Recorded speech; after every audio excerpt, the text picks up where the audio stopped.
This video was vile and violent and only proves the point of the No Kings March even more. What decent Democratic leader would ever post a video of themselves on peaceful protesters? He is a one-man hate march. Yeah, he's so stupid. Robert De Niro called him a clown outside a courthouse. Stephen Colbert called him a dictator inside a studio. One did it with fury, the other with finesse, and both of them did it live, on air, unfiltered, and in front of millions. They didn't just roast President Donald Trump, they dismantled his entire act in real time. We have, I think this might have been the first time he wrote about you. Robert De Niro, a very low IQ individual, has received he spelled two wrong, many shots to the head by real boxers in movies. I watched him last night, truly believe he may be punch drunk, and then he says, at the end, he says, "Wake up, punchy," he says to you. And that's not the only time, and he moved over to Truth Social. Robert De Niro, whose acting talents have greatly diminished with his reputation now shot, must even use a teleprompter for his foul and disgusting language. So disrespectful to our country. Now, in all fairness to the former president, is that true? Do you have to use a teleprompter when speaking about President Trump? Or are you able to just kind of riff on your thoughts on him?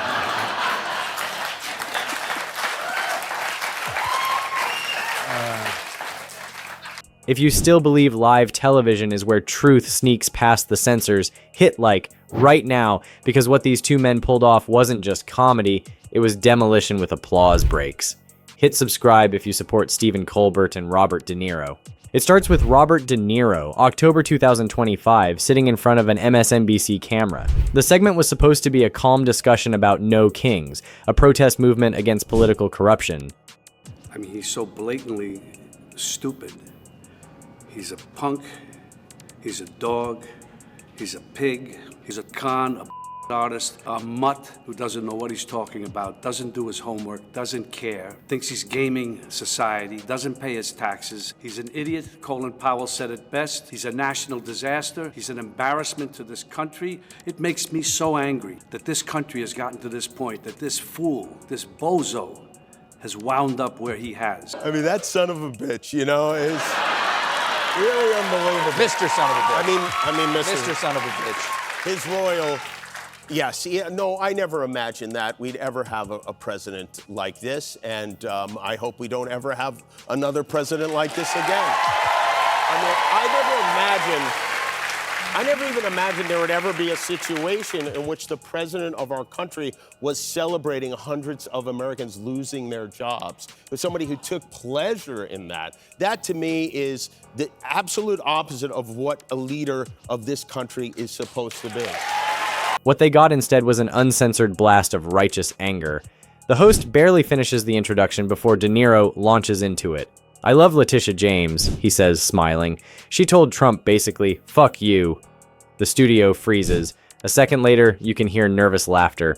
MSNBC producers scramble to mute, but it's live. The F-bomb rolls straight into living rooms across America. The clip spreads faster than wildfire, with Fox News posting it by noon under the headline, In my country, we're fighting like hell for the democracy we once took for granted. And that affects all of us.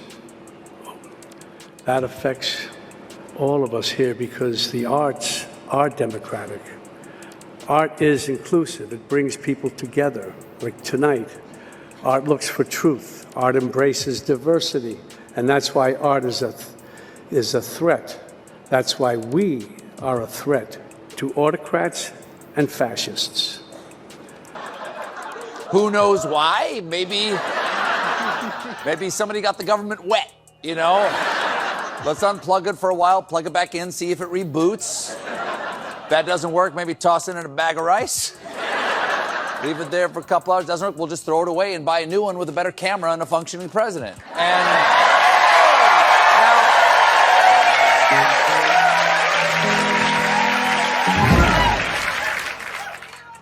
De Niro drops F-bomb on live TV while attacking Trump. But the moment isn't about profanity, it's about punctuation. For decades, De Niro's been the voice of no-nonsense characters. On that morning, the voice wasn't acting anymore. Everything was fine until the camera followed him outside the studio. Because just a few months earlier, in May 2024, De Niro had already turned the sidewalk into a stage. He is a malignant narcissist. He's a socio-psychopath. He's created some new language as far as describing somebody in his mental condition. It's so frightening and scary, and he's dangerous. On Friday, Donald Trump posted, "I absolutely love that Colbert got fired. His talent was even less than his ratings."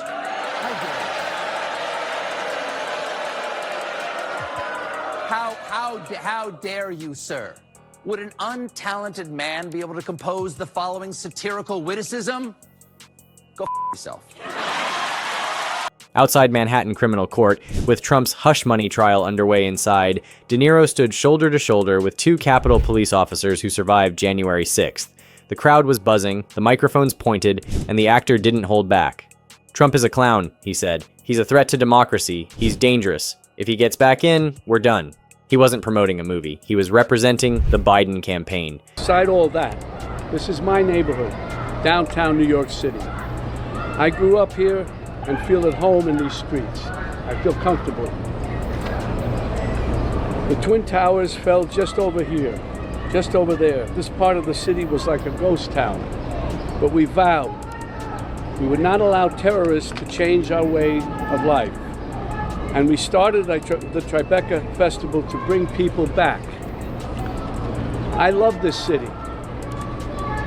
I love this city. I don't want to destroy it. Donald Trump wants to destroy not only the city, but the country, and eventually he could destroy the world. But we vowed we would not allow terrorists. I owe this city a lot. And that's why it's so weird that Donald Trump is just across the street. Because he doesn't belong in my city. I don't know where he belongs, but he surely doesn't belong here. A BC News carried the moment live. Reuters called it a surreal collision of celebrity and civic duty. The image was cinematic. De Niro in black shades, courthouse marble behind him, a wall of press in front. No director, no retakes, just conviction. That press conference got under Trump's skin faster than any debate could. Within hours, Trump's campaign called De Niro a washed-up actor. But the soundbite was already out, looping across networks. We have to do this. We have to go through the motions. Symbolically, it means something. It's a taint on his presidency, more than a taint. It's a stain, one that he deeply deserves. So, yes, we will go through it and take our chances. We have to take our chances no matter what. He's going to try and use it, that he got ahead of it, he beat it like a gangster. I beat the rap, I beat them like the Teflon Don, but he has to take that punishment. He has to pay the consequences. The Trump administration is using some taxpayer-funded government websites to push their own political messaging, which many are saying is illegal, because it is.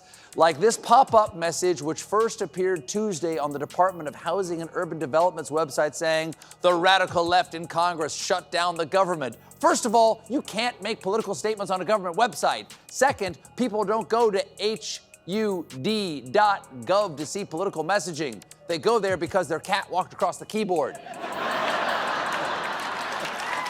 HUD. That's what everyone calls it. They all call it HUD. That's right. They don't say HUD. Nah, what is that? Viewers didn't see an actor, they saw a man who'd been warning America about fascism since before the word started trending again. And that's exactly why Stephen Colbert picked up the baton next. Cut to CBS Studios, The Late Show with Stephen Colbert, June 3rd, 2024. The verdict had just come down in Trump's criminal trial. Colbert walks on stage holding a glass of champagne. The crowd is already electric, chanting before he even speaks. Donald, piss off.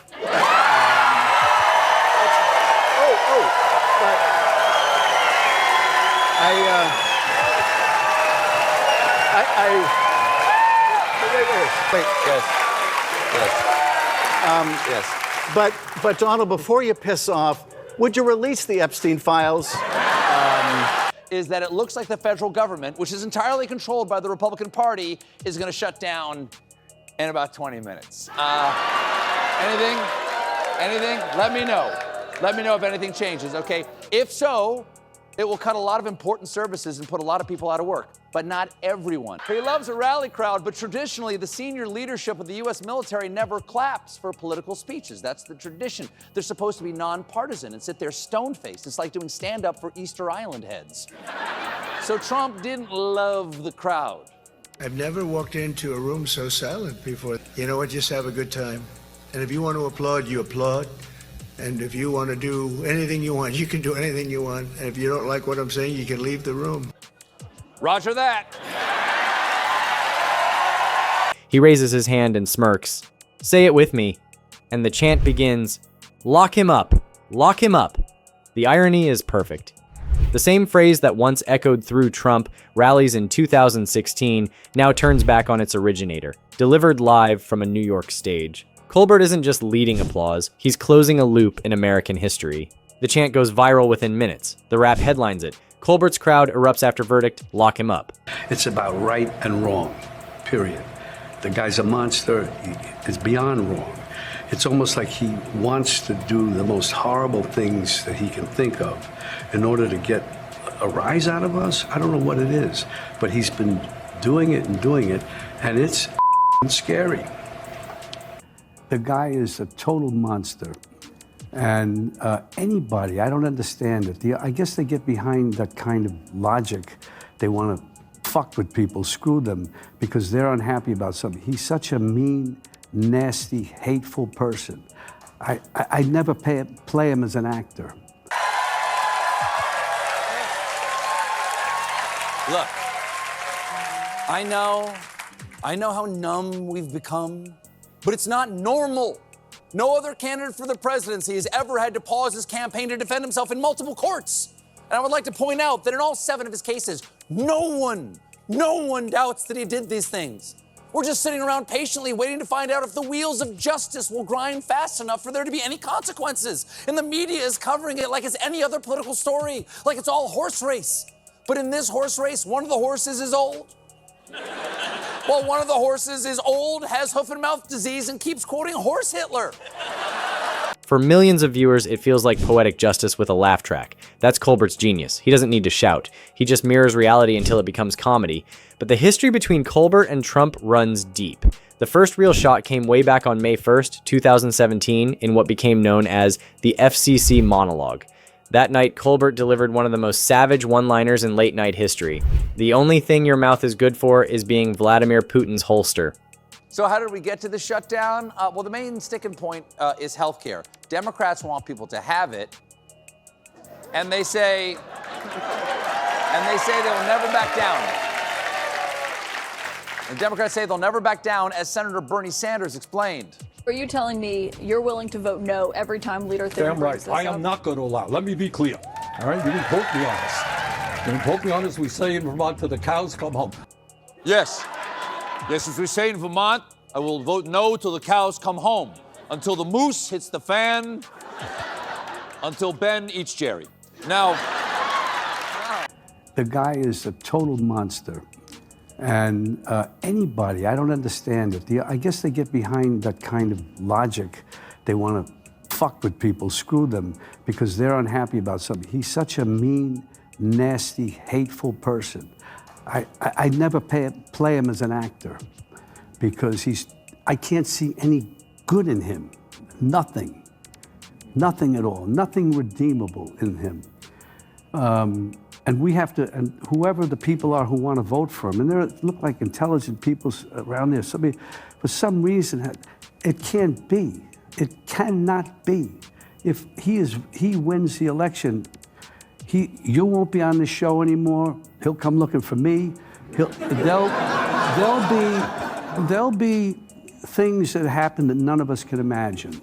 The joke detonated instantly, drawing thousands of FCC complaints. Conservative pundits called for him to be fired. The FCC launched a review, but when it was over, they took no action. The line stood. The episode became a classic. Colbert had found the formula: if the truth makes the powerful angry, you're probably doing your job right.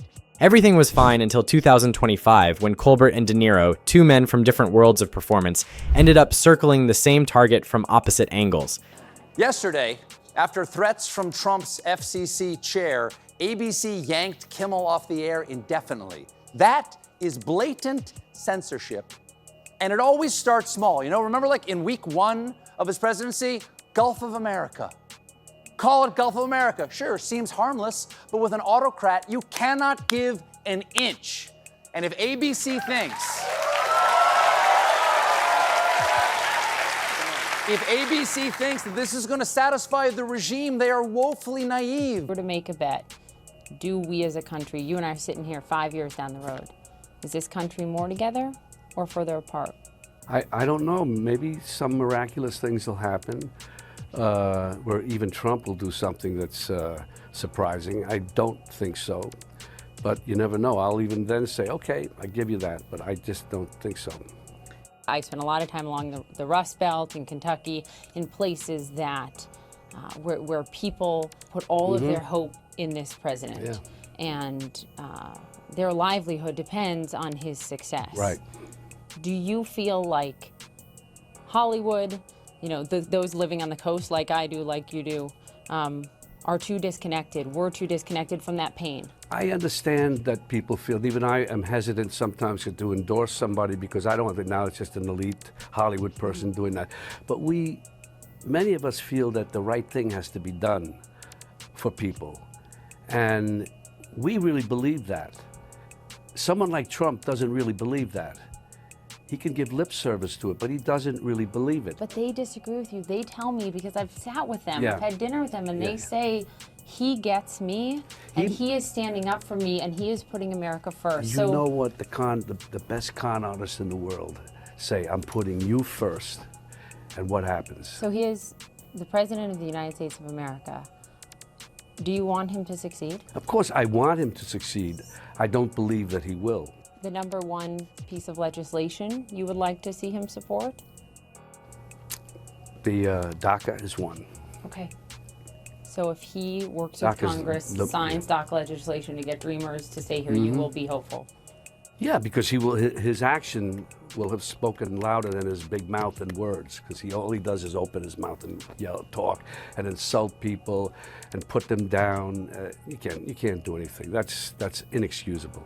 In October 2025, De Niro's MSNBC explosion landed the same week Colbert mocked a bizarre new video posted by Trump, an AI-generated clip depicting King Trump showering golden light and, disturbingly, something else over his followers. Colbert's response, CBS has finally let me show this on air, so brace yourselves. This is the worst Georgia O'Keeffe painting ever. One person who did not like the message of no kings was Donald Trump. He was subtle. He was subtle in his criticism. To prove that he's not a monarch, on Saturday night, he posted this AI video of himself wearing a crown, flying a jet, and strafing New York City with feces. Now, a warning. If you have not seen this video that he posted might be upsetting to sensitive viewers who do not like watching the President of the United States carpet pooping his own citizens. Yvonne?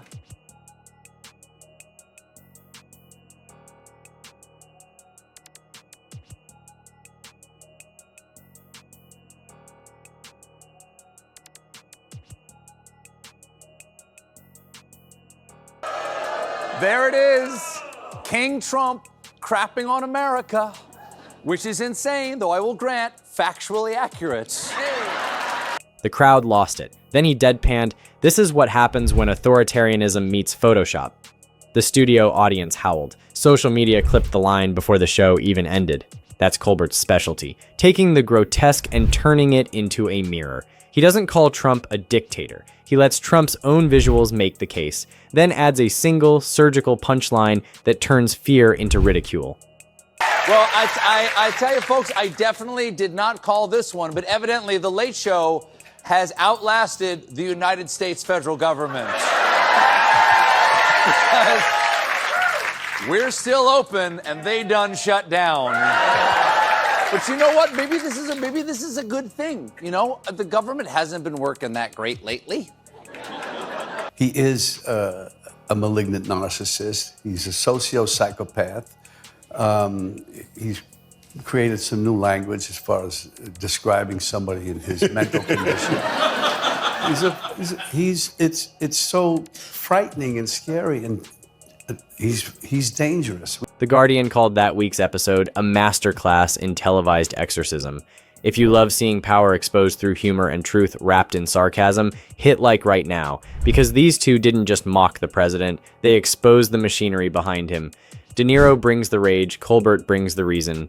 One speaks like a man who's seen too much, the other like a man who refuses to look away. Together, they form a duet America didn't know it needed, anger and laughter hitting the same note. What we have here is a denial of truth all over the place. And even the speech that he made after is insane. It's just insane, and I'm very, very concerned about it. I think we all are. It's insane. So that's why I felt I had to do something, say something about it, to go on record. Yeah. They should slide in some sort of shield, like those pieces of paper they put between slices of cheese.